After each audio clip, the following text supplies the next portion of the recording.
How's it going, Yankee fans? Welcome back to Fireside Yankees. Got a big game today against the Baltimore Orioles. We got Dean Kremer on the mound for the Orioles and Clark Schmidt on the bump for the Bombers. So we're going to break it down for you, pregame analysis, reacting to the lineup. Aaron Hicks is being pretty much dropped. I mean, the fact that Kremer's a lefty and Aaron Hicks is not in the lineup and Franchy Cordero is in the lineup says a lot about what manager Aaron Boone is feeling and thinking right now, because the matchup suggests you'd want a switch hitter in there. But Franchy being a lefty doesn't really match up so well, but I guess they have a little bit more confidence in him. He's had a couple of good games, made a couple of nice plays, so we're optimistic and we're bullish on his services moving forward. Ryan, before we dive into kind of the pregame analysis, how you do today, my friend? I'm doing great. I mean, you mentioned it with Aaron Hicks early on, and I think that's an important note. Franchy Cordero's not a guy I necessarily trust against left-handed pitching, but it does speak to the fact that, well, the Yankees just don't think Aaron Hicks is that guy, right? Like, I thought they were going to put him against lefties.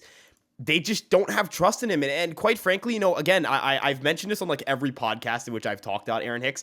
I don't mean to be like a nag. I don't mean to like nag on him. I don't mean to like be, like someone who's just ragging on him all the time.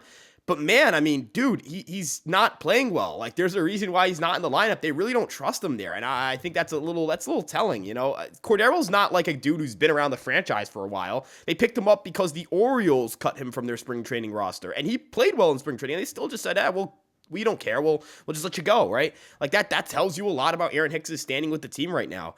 I know he had that quote where he said, he thinks he can get back to where he was before. And you know what? I think it's a good mentality, but I think it was just a dumb quote to make in general with the first part about, the playing time and complaining about how he's being used. But when you're looking at this lineup and you look at the pitching matchup, Dean Kremer's not a strikeout guy. Dean Kremer's a guy who he's got a fastball, doesn't have great shape on the four-seam fastball, doesn't get a lot of ride, it has a velocity spike, but I think shape on a fastball is just as important as your velocity. The cutter is not a high whiff pitch either. Again, small sample size against Boston. Both pitches did well in terms of swing and misses, but small sample size and the Boston lineup in, the first series of the year, like, of course they're going to have a lot of strikeouts. That's just baseball. We saw this with the Yankees where like Logan Webb and Garrett Cole were setting strikeout records for their franchise in the first game. Look, the Yankees are going to be able to make a lot of contact today, and this team knows how to hit the ball hard, so just continue to do that. They have a history with Dean Kremer. It's a pretty good history for the New York Yankees. They have gotten to him plenty. The guy I'm looking at today is Gleyber Torres, right? Gleyber Torres is red hot. We know Gleyber Torres is red hot, and he loves swinging. Gleyber Torres is at his best when he just gets the green light and gets to swing. His two worst years in 2020 and 2021 were his lowest swing percentage years. He was the most patient he's ever been. He walked more than he ever had before. And those were his worst years because that's not Gleyber Torres, and that's never going to be Gleyber Torres. And I think it's a good thing, right? The Yankees need an aggressive hitter like Torres.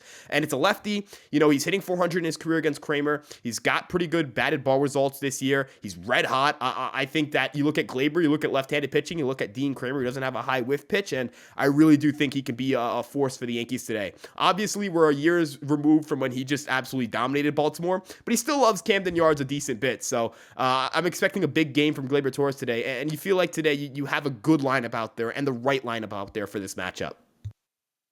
Yeah, absolutely. I mean, look, Gleyber Torres, we know how on fire he's been. He has been a force on the offensive side, and defensively, he's been adequate. So I'm really excited to see him continue to compound on that success. But let's take a look at the lineup for today's game, my friends. We got DJ LeMahieu leading off, of course. The man manning third base, obviously Josh Donaldson, who's actually on the roster today with a hamstring tightness. So we'll see how long they give him to kind of rest, but it doesn't look like they're putting him on the IL just yet, and maybe they won't.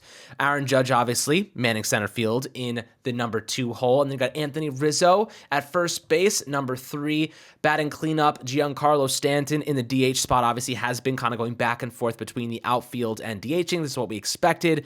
Anticipate this kind of being a regular occurrence for Stanton, trying to keep him healthy and make sure that he's ready to go and compounding on the success and just getting the consistent at bats, because that's what really makes him great, the consistency. You got Gleyber Torres batting 5th, which, by the way, Ryan, we said this yesterday, Gleyber Torres should be batting 5th over Josh Donaldson. Josh Donaldson goes down with the injury. They push Torres up to 5th. This is exactly where he should be. He's been performing so well. You want to have him right behind those top 4 guys. And then you have Oswaldo Cabrera, who's getting hot lately, had a couple singles in his most recent game, batting 6th. Jose Trevino batting 7th, obviously starting at the catcher spot.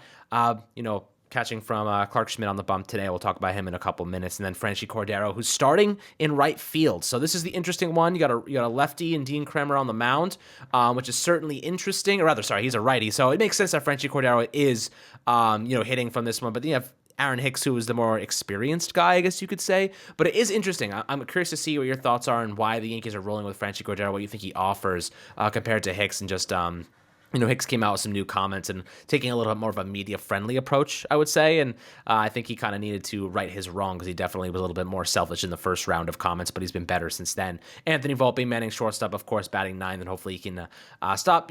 He's had some issues, some rookie mistakes, some rookie mishaps, and, he's still trying to find the ball at the professional level, which is exactly what we anticipated. But this is a kind of player in Volpe that once he gets a lot of experience, he gets significantly better quickly, Like the first couple months, we expected him to have kind of a tough go of it, but he's been getting on base, he's been tallying a couple hits, and I expect him to continue to build on that success and try to, see the ball a little bit better. Obviously, it's an adjustment, so we're giving him a long leash, and he deserves it. So I'm excited about this lineup. I think it's solid. I love the first five with LeMahieu, Judge, Rizzo, Stanton, and Torres, and obviously Cabrera. I'd love to see him in the outfield once again. What are your thoughts on this group of men? Yeah, so looking at the pitching matchup, looking at the outfield, looking at how everything's set up, I think they've put a lot of guys in a good position to succeed today.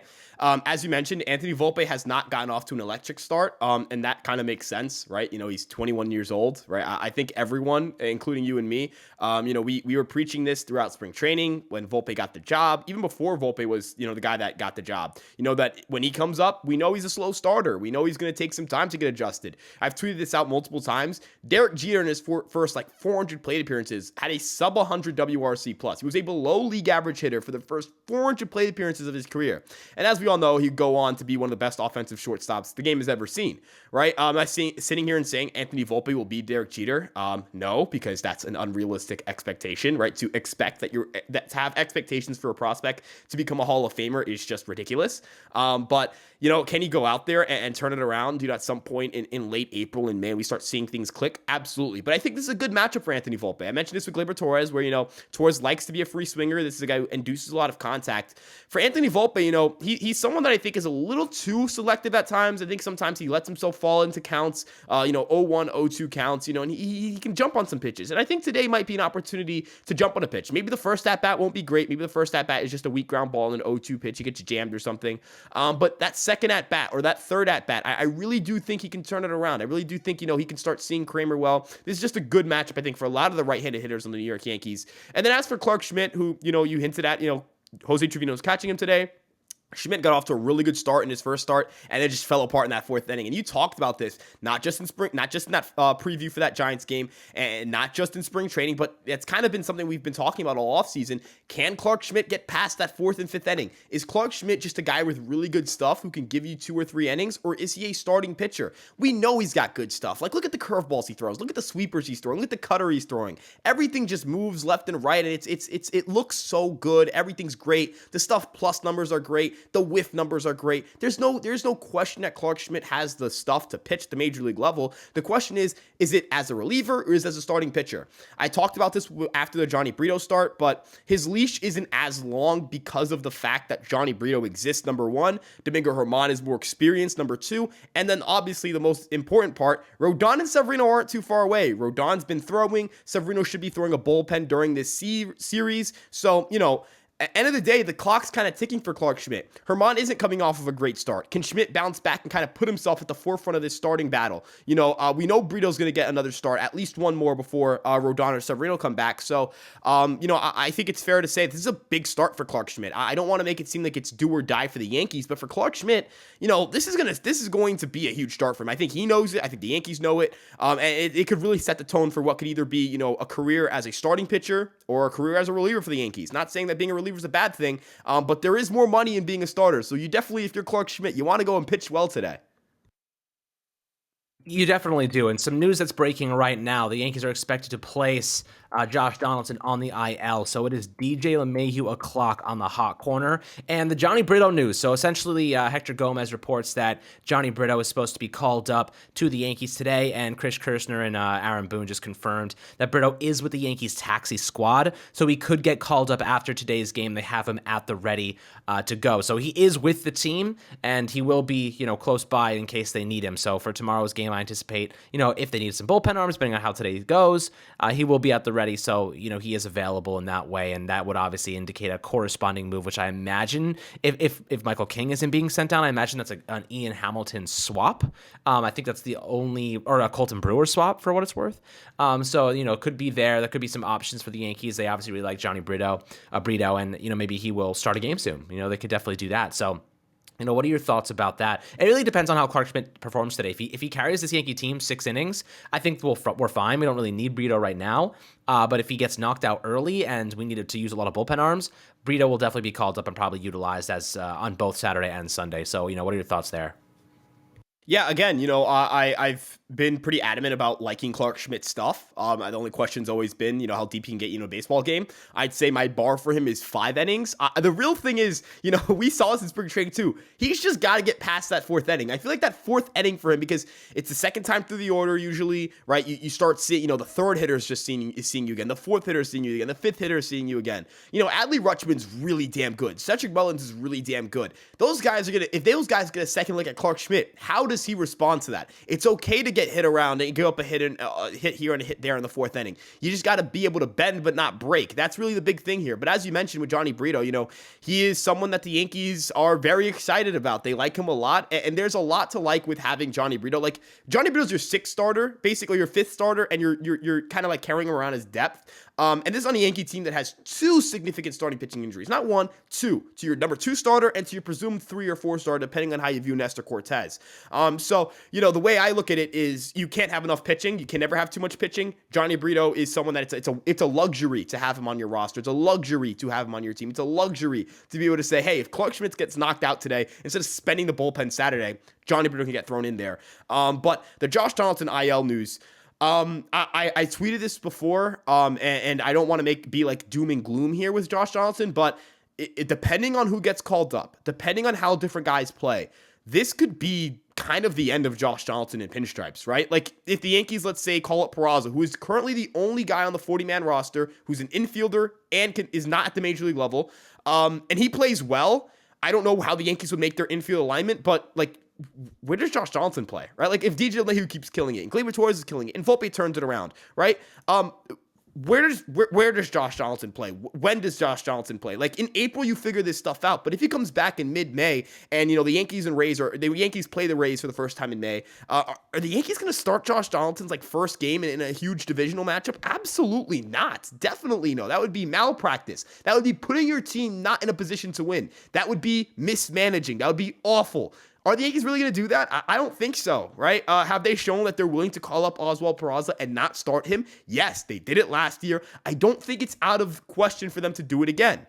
Could they call up an outfielder? Maybe they try to put in like a Willie Calhoun type player, but that kind of feels redundant because Franchy Cordero is also a left-handed outfielder who had a really good spring training and can't play the field. So, what do you really do with Calhoun? We saw he's pretty brutal defensively. No disrespect to the guy, he's just not a good defender. This opens up a lot of questions for the New York Yankees that they're gonna have to answer. But I trust the infield depth. I trust the depth, the talent they have at the major league level, the talent they have at the minor league level to go out and kind of fill in for Josh Donaldson. This is why, by the way, you don't just trade Oswald Peraza or Gleyber Torres for scraps. This is why you don't just trade even IKF to an extent, because DJ LeMahieu and Josh Donaldson are old. Like, these are not young dudes. These guys are in their mid-30s. These guys have injury histories. Anthony Rizzo has multiple IL stints in his recent years. There's a reason why the New York Yankees kept as much infield depth as possible. It's because they have some old guys on the team, right? And I saw a comment when I tweeted that once of, why do the Yankees carry so many old guys then? Well, LeMahieu's good. You're not going to just get rid of LeMahieu. Rizzo's good. You're not just going to get rid of Rizzo. Donaldson's kind of the only guy who's up there in age. You question why he's on the roster. But this is why you carry infield depth, because injuries can happen like this. You can lose your third baseman like this. You can lose your second baseman like this. You need as much depth as possible. We've seen this team get ravaged with injuries before. I think I hope Josh Donaldson gets better quick, but now the clock is really ticking for him because there's going to be a lot of guys hungry to get some playing time here, especially IKF. That's true. And some other updates that are kind of unfolding as we speak. Aaron Boone said that Luis Severino will throw a bullpen on Sunday. Carlos Rodon will throw a live bullpen on Monday. So we got 2 big starting arms working their way back diligently. We do believe Rodon will return within the next 3 weeks, I'd say. And then, Severino maybe the next 4 to 5 weeks. So we will have these guys back within the next month or so, which is definitely exciting. Now, Boone also did say to replace Donaldson at third base, who was likely headed to the IL, DJ LeMahieu, Oswaldo Cabrera, and IKF will fill in. So exactly exactly what we discussed in the previous episode, my friends.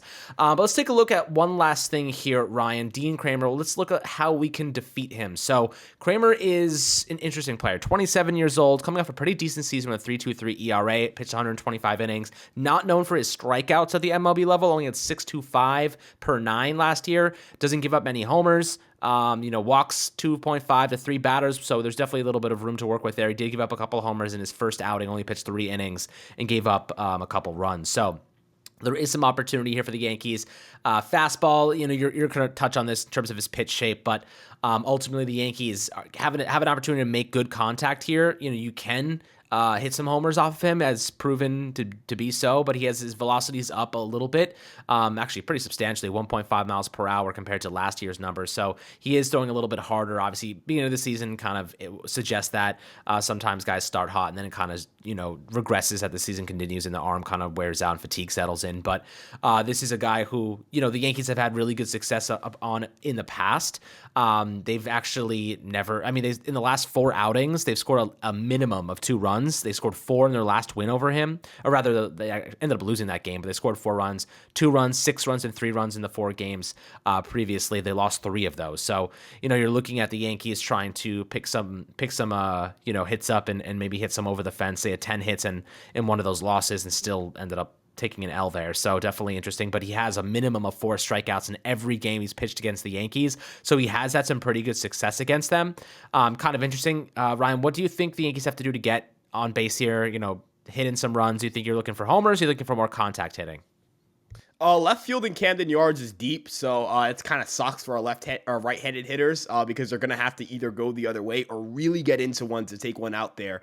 But I will say this, Kramer does give up a lot of contact, and this team hits the ball hard. I have some good faith that this team is going to string together some hits. I don't think the Yankees are going to hit like 5 home runs today, but I would love to be wrong about that, obviously. But could this team score 5 or 6 runs on just, doubles in the gap and maybe a home run here or there? Definitely. I think Kramer is a guy that they can beat. I don't think Kramer is a world beater. No disrespect to the guy. It's just left-handed, not elite stuff, and facing the New York Yankees, right? Like, this team likes hitting left-handed pitching. So I feel pretty good about this matchup. And quite frankly, the guy I talked about Gleyber Torres, but I just, I'm harkening back a little bit to the episode I did with Sam yesterday, where we talked about, Stan has his WRC plus is above average, but you feel like you could just get a little bit more out of him, right? You feel like, he's hit some balls, he's just crushed them, but you feel like, just a little bit more there. He's just not completely all the way in a groove yet. But I will say this about him. He can have a big day today. Dean Kramer, he tries to sneak a fastball by Giancarlo Stanton at 94 with poor shape. I think Stan can really get a hold of one. So the Yankees have the power. The Yankees have the talent. The Yankees, I could speak about how the Yankees have the talent to get this done in a million different ways, but you expect to win today. Doesn't mean you are going to win today. It just means that you should go out there with confidence, right? This team should always be confident they can beat anyone, and Dean Kramer is definitely in the category of guys that shouldn't scare them, if you get what I'm saying. Absolutely. But guys, always happy to hear perspectives below. Hope you enjoyed the pregame analysis. Enjoyed today's game. In about 2 hours from now, hopefully get the dub. A lot of baseball this weekend, so we'll be keeping you guys up to date on all the moves and different things the Yankees are doing ahead of these games. So appreciate all the love. As always, make sure to like and subscribe, and we'll catch you guys on the postgame show.